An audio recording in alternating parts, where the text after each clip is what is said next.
നമുക്ക് ഏത് പ്രശ്നത്തിനെയും ഫേസ് ചെയ്യാനുള്ള ഒരു ധൈര്യം, ഒരു ശക്തി, ഒരു കോൺഫിഡൻസ് നമ്മുടെ ഉള്ളിൽ വരും. അപ്പം അങ്ങനെ നമുക്ക് ജീവിതത്തിൽ പ്രശ്നങ്ങളും പ്രയാസങ്ങളൊന്നും നമ്മളെ കാര്യമായി ബാധിക്കില്ല. അപ്പൊ കാലത്തെണീറ്റ് എന്ത് ചെയ്യണം? അതൊരു ശീലമാക്കുക. കുളി കഴിഞ്ഞാൽ ഇത് മൂന്നും കഴിഞ്ഞിട്ടേ എൻ്റെ ഒരു ദിവസം തീരുള്ളൂ. അത് തീരുമാനിച്ച് ജീവിച്ചു നോക്കൂ നിങ്ങൾ. കഴിവിനെ വളർത്തിയെടുക്കണമെങ്കിൽ നമുക്ക് പരിവർത്തനം വരുത്തണം. ഐൻസ്റ്റീൻ ആണ് പറഞ്ഞത്, we can create energy, we can destroy energy, but we can transform energy.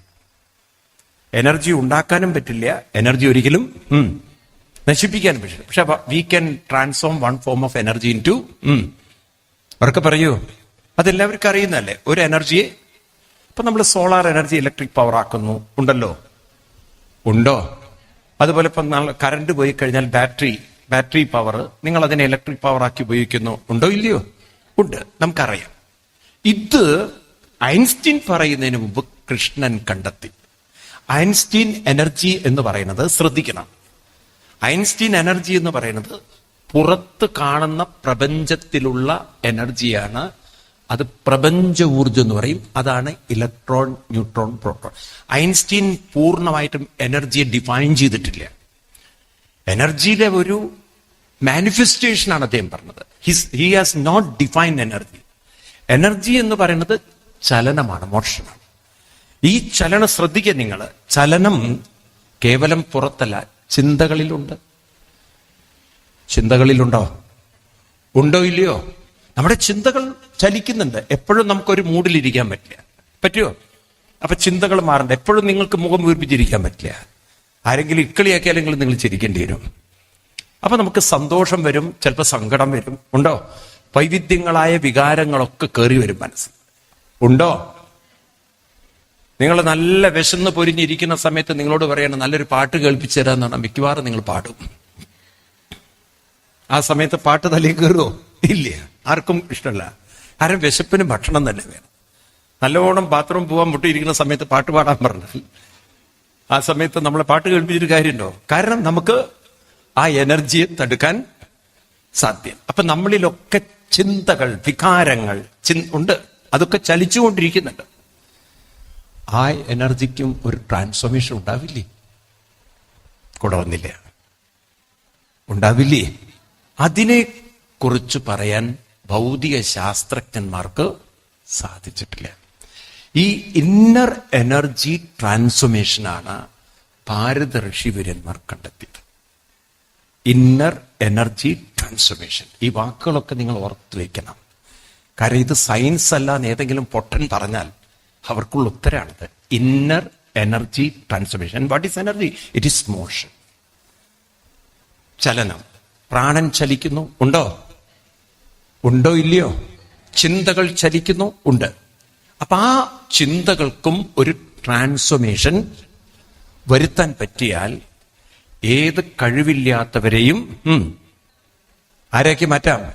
അതായത് ഏത് നെഗറ്റീവ് എനർജിയും നമുക്ക് അവർക്ക് പറയൂ പോസിറ്റീവ് എനർജിയൊക്കെ മാറ്റാൻ പറ്റില്ലേ? അതുകൊണ്ട് കൃഷ്ണനാണ് ആദ്യം തന്നെ ട്രാൻസ്ഫോർമേഷൻ ഓഫ് എനർജിയെ കുറിച്ച് പറഞ്ഞത്. ഗീതയിൽ 14:20. Einstein one form of energy can change into another form of energy എന്ന് പറയുന്നതിന് മുമ്പ് ഭഗവാൻ കൃഷ്ണൻ ഗീതയിൽ 14:20 എടുത്തു നോക്കൂ. നിങ്ങൾ ശ്ലോകങ്ങൾ എടുക്കൂ, നിങ്ങൾ പഠിക്കൂ. ഇതൊക്കെ വല്ലവർക്കും പറഞ്ഞു കൊടുക്കൂ. ഹിന്ദുമതത്തിന്റെ മഹത്വം, നമ്മുടെ സംസ്കൃതിയുടെ ഗ്രേറ്റ്നെസ് ആണത്. ഗുണാൻ ഏതാൻ അതീത്യത്രീൻ ദേഹി ദേഹസമുദ്ഭവാൻ ജന്മ മൃത്യു ജരാ ദുഃഖേ വിമുക്തോ അമൃതമസ്നുതേ. ഇതാണ് ശ്ലോകം. എന്താ ഈ പറയുന്നത്? നിങ്ങൾക്ക് അറ്റ്ലീസ്റ്റ് ബേസിക് നോളജ് വേണം. ഈ മനസ്സ് ശ്രദ്ധിക്കുക. മനസ്സിൽ 3 ഗുണങ്ങളുണ്ട്. ഏതാ 3 ഗുണങ്ങൾ അറിയോ? പഠിച്ചിട്ടുണ്ടോ? നിങ്ങൾ മനസ്സിലാക്കിയിട്ടുണ്ടോ? ഏതൊക്കെയാ 3 ഗുണങ്ങള്? അലസത മനുഷ്യർക്കുണ്ടോ? ഏതേ ഉള്ളൂ. അലസത ഉണ്ടോ? ഒന്നിനൊരു താല്പര്യമില്ല. ഇരുന്നിരുന്ന് തോണ്ടുന്നതിലാണ് ആകെ ഒരു രസമുള്ളത്. അങ്ങനെയുള്ളവരില്ലേ? ഉണ്ട്. വീട്ടിൽ കണ്ടമാനം. ഉണ്ടോ ഇല്ലയോ? ഉണ്ടോ ഇല്ലയോ? ഈ പണ്ട് ഇങ്ങനെ ഒരു വീടിന്റെ മുന്നിൽ കൂടെ യാത്രിക്കാരൻ ഇങ്ങനെ പോവുകയാണ് ഉന്തുവട്ടിയിട്ട്. പഴയ കടലാസ്, പത്രം, പേപ്പർ, പാത്രം കൊടുക്കാനുണ്ടോ എന്ന് ഉറക്കലറിയിട്ട്. അപ്പൊ പേരക്കുട്ടി പറയാം, ഇവിടെ 2 ഉണ്ട് എന്ന്. ഒരാവശ്യമില്ലാത്ത 2 കൊണ്ടുപോയിക്കോളെ. മുത്തശ്ശനും മുത്തശ്ശിയാണേ, അതിന് വലിയ ഉപകാരം തന്നെ, പേപ്പർ പോലെ കൊണ്ടുപോയിക്കോളെ. അപ്പൊ മുത്തശ്ശൻ പറഞ്ഞു, ആരെയാടാ നീ ചോദിച്ചു, നിങ്ങളെ കൊണ്ട് എന്താ അവിടെ ഒരു കാര്യമുള്ളതെന്ന്. അയാൾക്കത് എന്തെങ്കിലും ഉപകാരപ്പെട്ടതിനെ കൊണ്ടുപോയിക്കോട്ടെ. അപ്പൊ നീ എത്രയ്ക്കാ വിൽക്കാൻ പോണത് എന്ന് പറഞ്ഞ് കിട്ടിയതിന് കൊടുക്കുക, ഒഴിഞ്ഞു കിട്ടുമല്ലോ, സ്ഥലം കിട്ടുമല്ലോ എന്ന്. അപ്പൊ ആക്രിക്കാർക്ക് കൊടുക്കാനുള്ള മുതലായി മാറരുത്, മനസ്സിലായില്ലേ? ഒന്നിനും കൊള്ളരുതാത്തവരായി മാറരുത്. അപ്പൊ ഈ കൊള്ളരുതാത്തവരാണ് ഇരുന്ന് എന്ത് ചെയ്യാ, ഇങ്ങനെ മൊബൈലിൽ തോണ്ടിക്കൊണ്ടിരിക്കുക. അലസത, ലഥാർജി, തമോ ഗുണം. അതിന്റെ പേരാണ് തമോ ഗുണം. ഉണ്ടോ? പറയൂ. ഉണ്ട്. തമോ ഗുണത്തിന്റെ ഒരു സ്വഭാവം എന്താണെന്ന് വെച്ചാൽ, ഒരു കാര്യവും ഗ്രാസ്പ് ചെയ്യാനുള്ള, അണ്ടർസ്റ്റാൻഡ് ചെയ്യാനുള്ള, തിങ്ക് ചെയ്യാനുള്ള ഒരു കഴിവ് പറയൂ ഉണ്ടാവില്ല. അവർക്ക് സ്വതസിദ്ധമായി ഒരു കാര്യത്തെ ചിന്തിച്ചെടുക്കാൻ അത് 100 വട്ടം. അതുകൊണ്ടാണ് നിങ്ങൾ പറയുന്നത് 16 വട്ടമായി നിന്നോടൊക്കെ പറയണമെന്ന്, എന്നാലും കേൾക്കില്ല. കാരണം തമോ ഗുണം. ഉണ്ടോ ഇല്ലയോ? പറയൂ. ഉണ്ട്. രണ്ടാമത്തതാണ് രജോ ഗുണം. ഞാൻ നേരത്തെ പറഞ്ഞു വെച്ച സബ്ജക്റ്റാണ്. രജോ ഗുണം എപ്പോഴും ചഞ്ചലാത്മിക. എന്താണ്? ചഞ്ചലമാണ്. മനസ്സൊന്നിലും ഉറച്ചു നിൽക്കില്ല. ഒന്നിൽ നിന്ന് അപ്പോഴേക്കും വേറൊന്നിലേക്ക് ഇൻട്രസ്റ്റ് പോയി, വേറൊരു 100,000 കാര്യങ്ങളിലാണ് ഇൻട്രസ്റ്റ്. ഒന്നും മര്യാദയ്ക്ക് പറയൂ ചെയ്യില്ല. കുറെ സ്പോർട്സ്, അത് ഇത്. ചില കുട്ടികളെ കാണാം, ഡാൻസ്, ആ കുന്ത ഈ കുന്ത, ഒരെണ്ണത്തിലും മര്യാദയ്ക്ക് മനസ്സ് നിൽക്കില്ല. അങ്ങനെ ഒരു ചഞ്ചല മനസ്സ് ഉള്ളവരില്ലേ? ഉണ്ടോ ഇല്ലയോ? ഉണ്ട്. മൂന്നാമത്തത് സത്വഗുണം. ആ സത്വഗുണത്തിന്റെ പ്രത്യേകത, ഇരുന്നിങ്ങനെ വായിച്ചോളും, ഇരുന്ന് പഠിച്ചോളും, കാര്യങ്ങളൊക്കെ വേഗം തലയിൽ കയറും. അവർക്കൊരു കാര്യം പറയുമ്പോഴേക്കും പെട്ടെന്ന് പറയൂ മനസ്സിലാക്കാനുള്ള കഴിവുണ്ട്. വേഗം കാര്യങ്ങൾ പിടികിട്ടും. നമ്മളിങ്ങനെ തുടങ്ങി വെക്കേ വേണ്ടു. ഇതിങ്ങനെ വെടിമരുന്നിന് തീ കൊടുത്ത പോലെ പെട്ടെന്ന് പിടിക്കും. കാര്യം മനസ്സിലാവും. മനസ്സിലാവുണ്ടോ? കൃഷ്ണൻ, ഉദ്ധവരൊക്കെ ഈ ടൈപ്പ് ആളുകളായിരുന്നു. ഭാഗവതത്തിൽ ഉദ്ധവരെ അഭിസംബോധന ചെയ്യുന്നത് ഉദ്ധവ ബുദ്ധിസത്തമ. ചെറിയൊരു കഥ പറയാം. പാണ്ഡവരും കൗരവരും സ്പ്ലിറ്റായി. കൗരവർക്ക് ഹസ്തിനപുരവും പാണ്ഡവർക്ക് ഇന്ദ്രപ്രസ്ഥവും. അങ്ങനെ ഇന്ദ്രപ്രസ്ഥം കെട്ടിടമൊക്കെ നിർമ്മിച്ചു, വീട് നിർമ്മിച്ചു, കൊട്ടാരം നിർമ്മിച്ചു, ഹൗസ് വാമിങ്. ഇപ്പൊ എല്ലാവരും ഇൻവൈറ്റ് ചെയ്തു. കൃഷ്ണനെ ഇൻവൈറ്റ് ചെയ്യാൻ വന്നു നാരദ മഹർഷി. അപ്പൊ നാരദ മഹർഷി പറഞ്ഞു, ധർമ്മപുത്രർക്ക് ഒരു രാജസൂയം ചെയ്യണമെന്നുണ്ട്. ഈ ഹൗസ് വാമിങ്ങിന്റെ ഒരു ഭാഗമായിട്ട് പണ്ട് രാജാക്കന്മാർ ചെയ്യുന്ന ഒരു കാര്യമായിരുന്നു രാജസൂയം, ചക്രവർത്തിയുടെ അവരോധിക്കുക. അതുകൊണ്ട് അങ്ങ് അവിടെ മുഖ്യാതിഥിയായിട്ട് മുഖ്യ ആളായിട്ട് വരണമെന്ന്.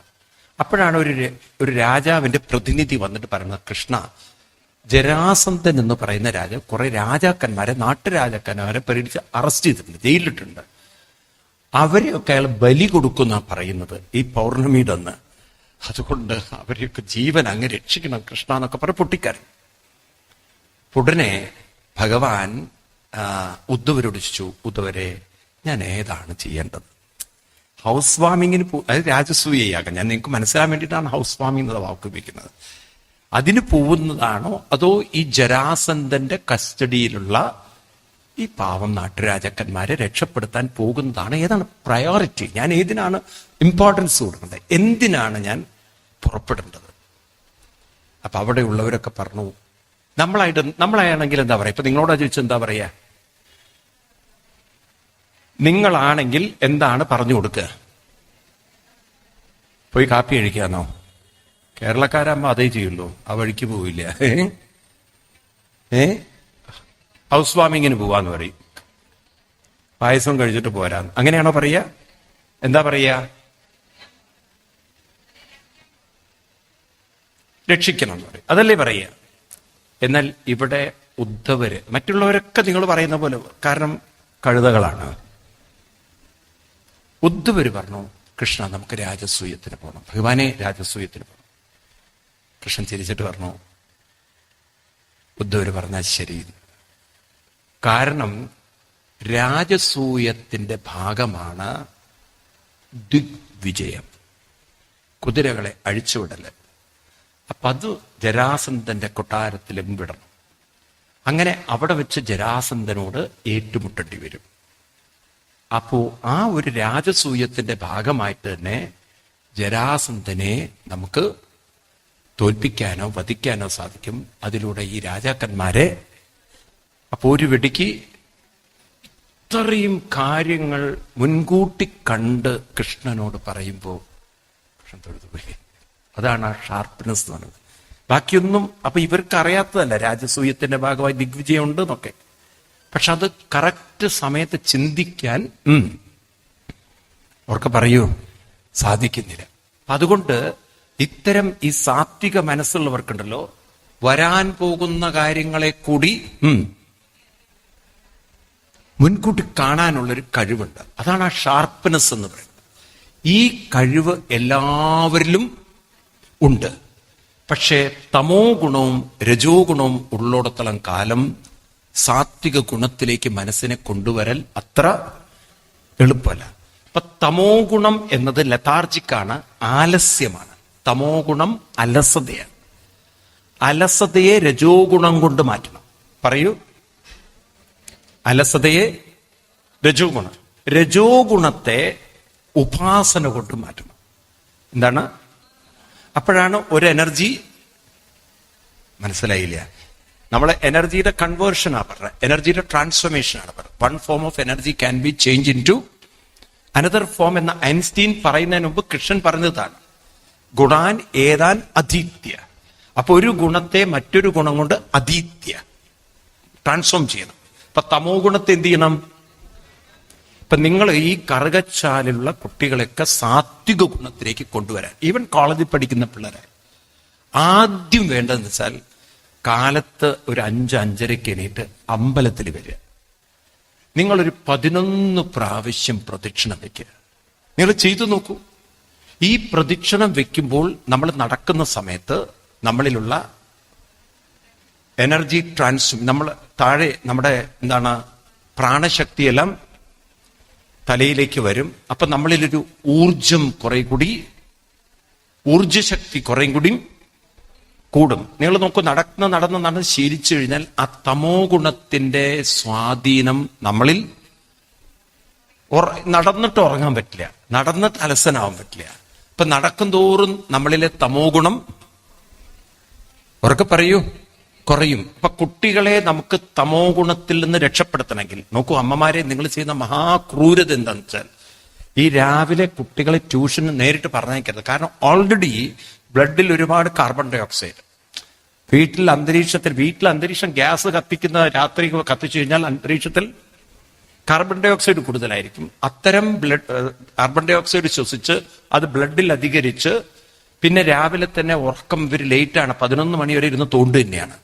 അത് കിടന്നുറങ്ങാൻ 10 മണിക്കാണ് ഭക്ഷണം കഴിക്കുന്നത്. അത് തന്നെ ശരിയല്ല സയന്റിഫിക്കലി.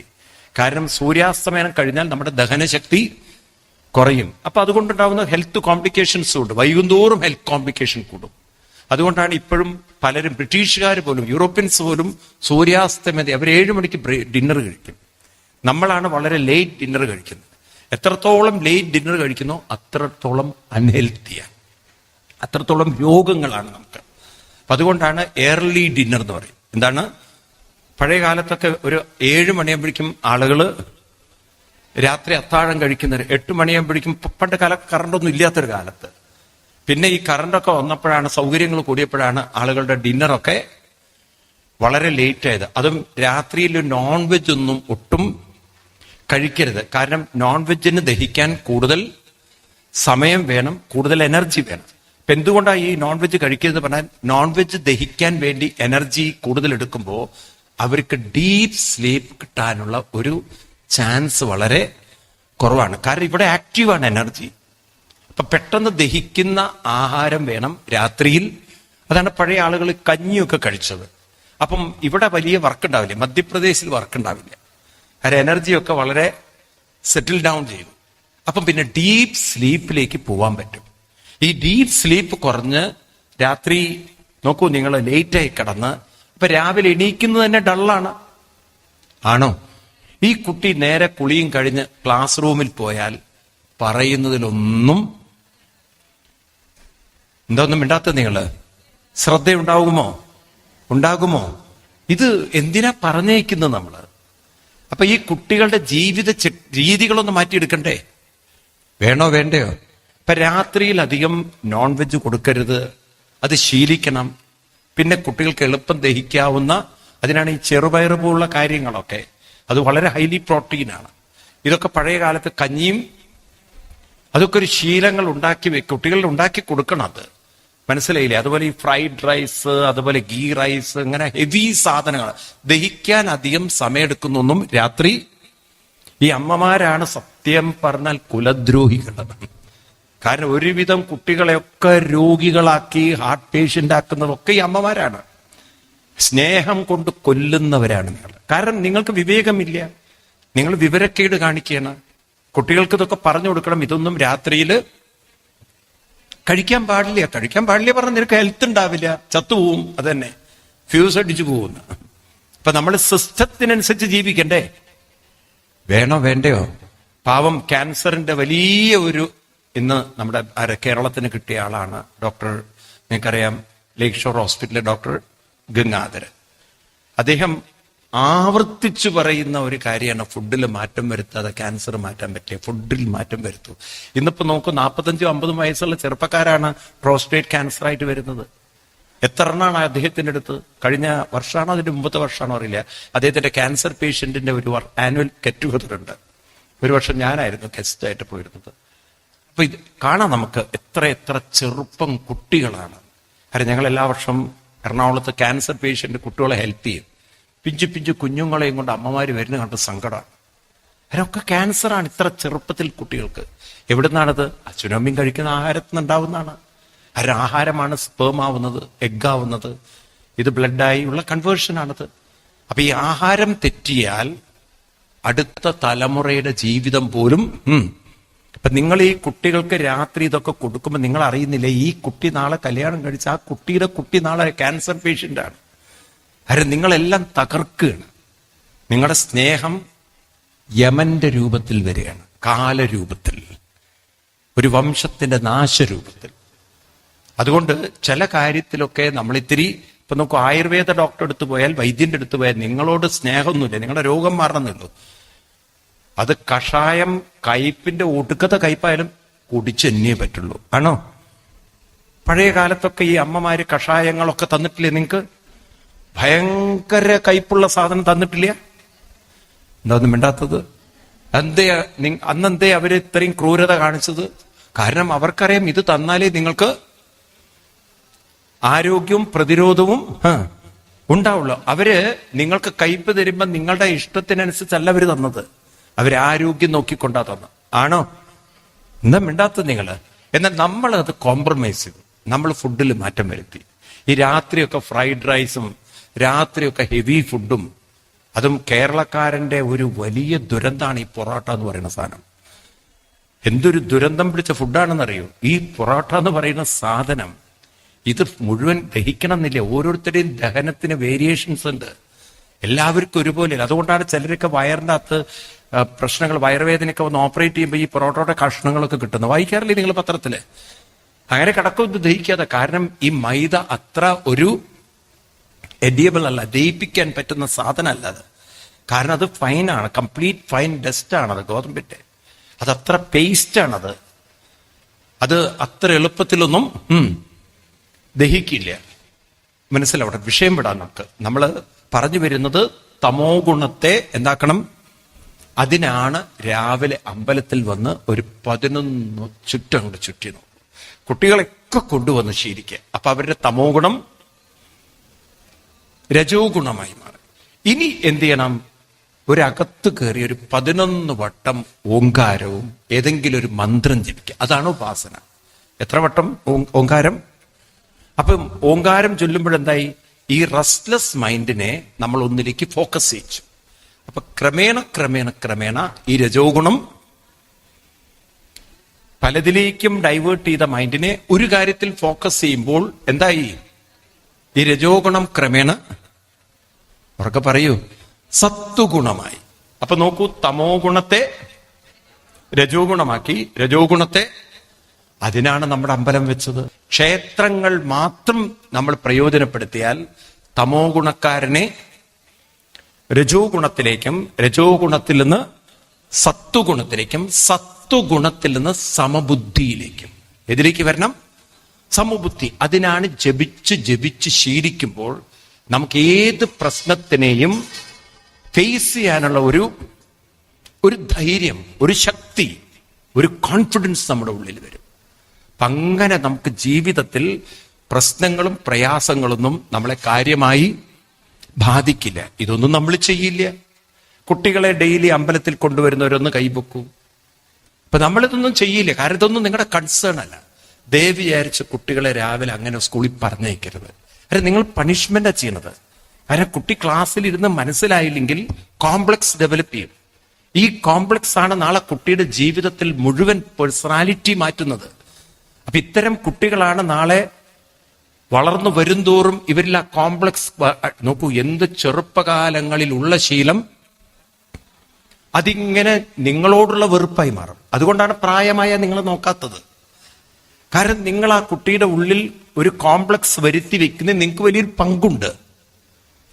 അപ്പൊ അതുകൊണ്ട് ദയവ് വിചാരിച്ച് കുട്ടികളെ രാവിലെ എണീറ്റ് സ്കൂളിലോ ട്യൂഷനോ അല്ല പറഞ്ഞേക്കുന്നത്. ആദ്യം ഇവിടെ കൊണ്ടുവരണം.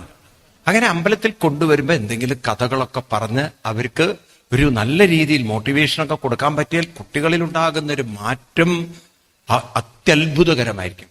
അതിന് ആദ്യം ഏത് പോത്ത് എണീക്കണം? അതല്ലേ വലിയ പ്രശ്നം. കുട്ടികൾ ഇങ്ങോട്ട് വരണമെങ്കിൽ താനെ ദൈവം കൊണ്ടുവരില്ലല്ലോ. അതിന് വേറെ 2 പോത്തുകൾ ആദ്യം എണീക്കണം. ഏത്? എന്താ മിണ്ടാത്തത്? അതല്ലേ നമ്മുടെ ഒരു ശാപം എന്ന് പറയണത്. ഇതന്നെ 8 മണിക്ക് ഭദ്രകാളി വരുന്ന പോലെ വരുന്നത്. മനസ്സിലായില്ലേ? ഞാൻ തമാശയല്ല പറയണത്. ഒരു രാവിലെ തന്നെ ഒരു വീട്ടിൽ പോയി നോക്കി 8 മണിക്ക് ആ കംപ്ലീറ്റ് ഭദ്രകാളിയാണോ ദേവിയാണോ എന്ന് അറിയില്ല. ഇതെല്ലാം അഴിച്ചു വിട്ടിട്ട് ഇങ്ങനെ വന്നിരിക്കുകയാണ്. ഇതാണ് ഓരോരുത്തരും കാണുന്ന കണി കാണും നേരം. ഇതാണ് നമ്മളെ കാഴ്ചകൾ. അപ്പൊ അതുകൊണ്ട് ഇതിൽ മാറ്റം വരുത്തണം. നമ്മൾ നേരത്തെ എണീറ്റ് ഇതിലൊരു ആനന്ദം കിട്ടും. നിങ്ങൾ അങ്ങനെ ജീവിച്ചു നോക്കൂ, ഒരു വലിയ ആനന്ദം വരും. അപ്പൊ അങ്ങനെ നിങ്ങൾ ഉണ്ടാക്കുന്ന ഒരു മോട്ടിവേഷൻ ഉണ്ടല്ലോ, ഓരോ കുട്ടിക്കും ഒരിക്കലും മറക്കാൻ പറ്റാത്ത അനുഭവമായിരിക്കും. അപ്പൊ നിങ്ങളൊരു കുട്ടിയിൽ ഉണ്ടാക്കുന്ന ഈ ട്രാൻസ്ഫോർമേഷനാണ് നാളെ ആ കുട്ടികളെ വലിയ കഴിവുള്ള വ്യക്തിത്വങ്ങളാക്കി മാറ്റുന്നത്. നേരത്തെ നമ്മൾ ഞാൻ ഇത്രയും പറയാൻ കാരണം, നമ്മൾ നേരത്തെ ഋഷഭദേവൻ മക്കൾക്ക് കൊടുക്കുന്ന ഉപദേശത്തെക്കുറിച്ച് പറഞ്ഞു. അപ്പൊ ഒരു തപസ്സിലൊരു ആനന്ദം കണ്ടെത്തണം. അപ്പൊ നമ്മുടെ ജീവിതത്തില് അമ്പലത്തിൽ പോകുന്നത് രസമായി മാറും, ജപിക്കുന്നത് ഒരു രസമായി മാറും, പഠനം ഒരു രസമായി മാറും, പ്രവൃത്തി ചെയ്യുന്നതൊരു രസമായി മാറും. നോക്കൂ, ഈ ഷാർപ്പ്നെസ് നമ്മുടെ നാട്ടിൽ ഉണ്ടായിരുന്നെങ്കിൽ, ഇന്ന് ഇത്രയും കോംപ്ലിക്കേഷൻസ് ഇല്ല. അപ്പൊ കാലത്തെണീറ്റ് എന്ത് ചെയ്യണം? അതൊരു ശീലമാക്കുക. കുളി കഴിഞ്ഞാൽ ഒന്ന് അമ്പലത്തിൽ പോവുക. ഇനിയിപ്പോ അമ്പലത്തിൽ പോവാൻ പറ്റിയിട്ടില്ല എങ്കിൽ വരും ഈ പ്രദക്ഷിണം വെക്കുന്നതിന് തുല്യമാണ് പ്രാണായാമം ചെയ്യുക. എന്താണ്? ഒരു 10-11 പ്രാവശ്യം ദീർഘശ്വാസം എടുക്കുക, ഒരു 10-11 പ്രാവശ്യം ദീർഘ ഓങ്കാരം ചൊല്ലുക, വിഷ്ണു സഹസ്രനാമം അത് ചൊല്ലുക. അതൊരു ശീലമാക്കി അങ്ങനെ കൊണ്ടുപോവുക. വൈകുന്നേരം, രാത്രി കിടക്കാൻ നേരത്തെ. ഇനിയിപ്പം നിങ്ങൾ ഇത് 2 കഴിഞ്ഞിട്ടേ, ഇത് 3 കഴിഞ്ഞിട്ടേ എൻ്റെ ഒരു ദിവസം തീരുള്ളൂ. അത് തീരുമാനിച്ച് ജീവിച്ചു നോക്കൂ നിങ്ങൾ. അങ്ങനെ ഒരു കുട്ടികളെ നിങ്ങൾ വാർത്തെടുക്കുക. അപ്പൊ ഞാനൊരു കുട്ടി അമേരിക്കയിൽ പോയി, ഞാൻ ഇങ്ങോട്ട് വരാൻ ലേറ്റ് ആയതാണ്. ആ കുട്ടി അർജന്റ് ഇപ്പൊ ഫ്ലൈറ്റ് കയറാൻ പോവുക. ഞാൻ ആ കുട്ടിയോട് ഇതാ പറഞ്ഞു, നീ ഇത് ചെയ്തിരിക്കണം, ഇത് ചെയ്തേ ജീവിക്കുക. ഇത് നിങ്ങളൊക്കെ ചെയ്യുകയും വേണം, മറ്റുള്ളവർക്ക് ചെയ്യിക്കുകയും വേണം. അച്ഛനും അമ്മയാവുന്നത് ആചരിക്കുകയും ആചരിപ്പിക്കുകയും ചെയ്യുക. നിങ്ങൾ ആരും പഠിപ്പിക്കുന്നവരല്ല, നിങ്ങളെല്ലാവരും പരിശീലിക്കുന്നവരും പരിശീലിപ്പിക്കുന്നവരാണ്. ആ വാക്ക് പറയൂ. പരിശീലിക്കുകയും നമ്മൾ പരിശീലിച്ചുകൊണ്ട് വേണം പരിശീലിപ്പിക്കാൻ. അത് നമ്മൾ ചെയ്യുന്നില്ല. ആദ്യം നിങ്ങളിപ്പോ പഠിപ്പിക്കുക മക്കളോട് അത് ചെയ്യരുത് ഇത് ചെയ്യരുതെന്ന്. അപ്പോഴാണ് അവർ മിണ്ടാതിരിക്കാൻ പറയണത്. നിങ്ങൾ പരിശീലിച്ചു നോക്കൂ, നിങ്ങളിതൊക്കെ ചെയ്ത് നോക്കൂ. അപ്പൊ നിങ്ങളുടെ വാക്കുകൾ മാറും. നമുക്ക് രണ്ട് രീതി സംസാരിക്കാം. ഒന്ന്, നമുക്ക് ഇമോഷണലി സംസാരിക്കാം, അപ്പൊ വെറുപ്പിക്കും നമ്മൾ. രണ്ട്, നമുക്ക് ഹാർട്ടിൽ നിന്ന് സംസാരിക്കാം. ഈ ഹാർട്ടിൽ നിന്ന് സംസാരിക്കുമ്പോഴാണ് കൊള്ള്, അത് ഉള്ളിൽ തട്ടുക. അതിന് ഹാർട്ടിൽ നിന്ന് സംസാരിക്കണമെങ്കിൽ അത് പരിശീലനം വേണം. സാധന ചെയ്യുന്തോറും ഹൃദയവിശാലത വരും. എന്താണ്? സാധന ചെയ്യുന്തോറും ഹൃദയത്തിന് ശക്തി വരും. അപ്പൊ നിങ്ങളൊരു ഒന്ന് വാക്ക് പറഞ്ഞാൽ അത് അതുപോലെ ഇരിക്കും.